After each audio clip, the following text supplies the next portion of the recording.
பெத்த மனசு பித்து பிள்ளைங்க மனசு கல்லுன்னு சும்மாவா சொன்னாங்க? ரூம்குள்ள போய் பூட்டிக்கிட்டாலே வெளியில ஒரு உலகம் இருக்கிறதே மறந்து போய் பொண்டாட்டி தான் உலகம்னு இருப்பான். இப்போலாம் நம்ம நினைப்பு இருக்குமா அவனுக்கு? யார திட்டிக்கிட்டு இருக்க?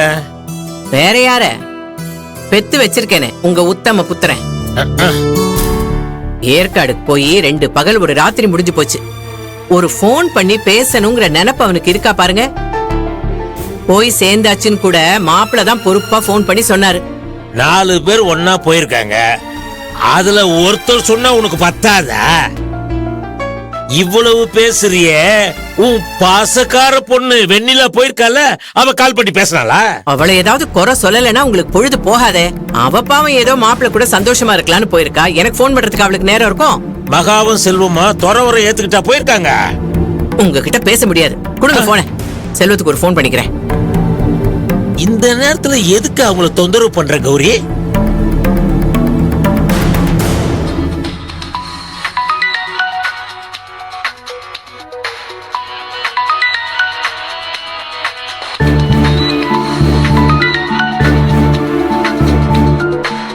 நல்ல வேலை மகா ரூம்ல இல்ல. மா என்னப்பா, எப்படி இருக்கீங்க எல்லாரும்? இங்க அம்மா அப்பா வீடுன்னு ஒண்ணு இருக்கு, ஏதாவது ஞாபகம் இருக்கா? அத மறக்கத்தான் அங்க போயிருக்காங்க. நல்லா இருக்கோம்மா. அங்க எல்லாரும் எப்படி இருக்கீங்க? இருக்கும். நான் சொன்னதெல்லாம் உனக்கு ஞாபகம் இருக்கா? பூஜையை முடிச்சிட்டு நீயே எனக்கு போன் பண்ணுவேன்னு நான் காத்துக்கிட்டு இருக்கேன். பூஜையா? என்ன பூஜை? மா அந்த விஷயத்தை பத்தி நான் இன்னும் மகா கிட்ட பேசவே இல்லம்மா. அவளுக்கு பிடிக்காதுன்னு தெரிஞ்சும் எப்படிமா அவள் இந்த பூஜை எல்லாம் செய்ய சொல்றது?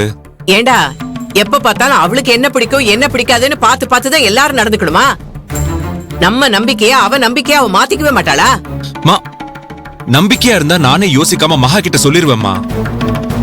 ஆனா பூஜை பண்ணாதான் குழந்தை பிறக்கும்ன்றதெல்லாம் மூட நம்பிக்கைமா. என்னது பூஜை பண்றது மூட நம்பிக்கையா?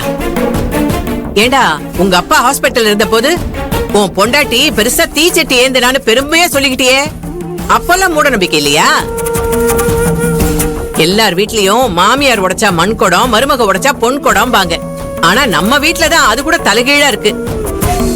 ஐயோ அப்படிலாம் இல்லம்மா. வேற எப்படி? ஏண்டா, பக்கத்து வீட்டு பவுனோட மருமகளுக்கு அங்க போய் பூஜை பண்ணிதான் குழந்தை பிறந்திருக்குன்னு சொல்லிதானே உன்னையும் மகாவையும் நான் ஏற்காடுக்கு அனுப்புனேன். ஓ, இதுக்குதான் பறந்து பறந்து ஏற்பாடு பண்ணி அவங்கள ஊருக்கு அனுப்புறியா?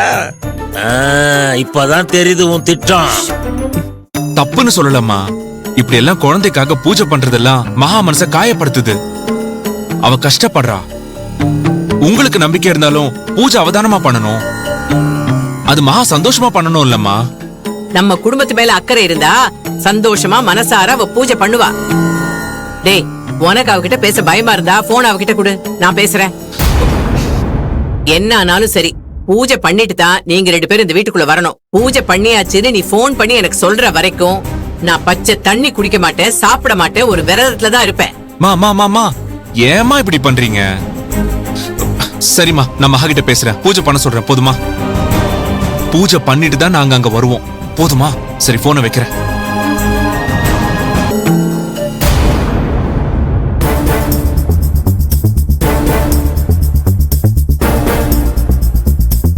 மகா, ஏய் மகா, ஏய் மகா, சொல்றத கேளு. அப்போ நீங்களும் உங்க அம்மாவும் திட்டம் போட்டுதான் என்ன இங்க கூட்டிட்டு வந்திருக்கீங்களா? நம்ம சந்தோஷமா இருக்கலாம் மகா, சந்தோஷமா இருக்கலாம் மகான்னு வார்த்தைக்கு வார்த்தை நீங்க சொன்னதெல்லாம் பொய் இல்ல? ஐயோ மகா, இல்ல மகா, சத்தியமா இல்ல. என்ன நம்பு. உங்களை நம்பிதானே 5 நிமிஷம் முன்னாடி வரைக்கும் நான் சந்தோஷமா இருந்தேன்.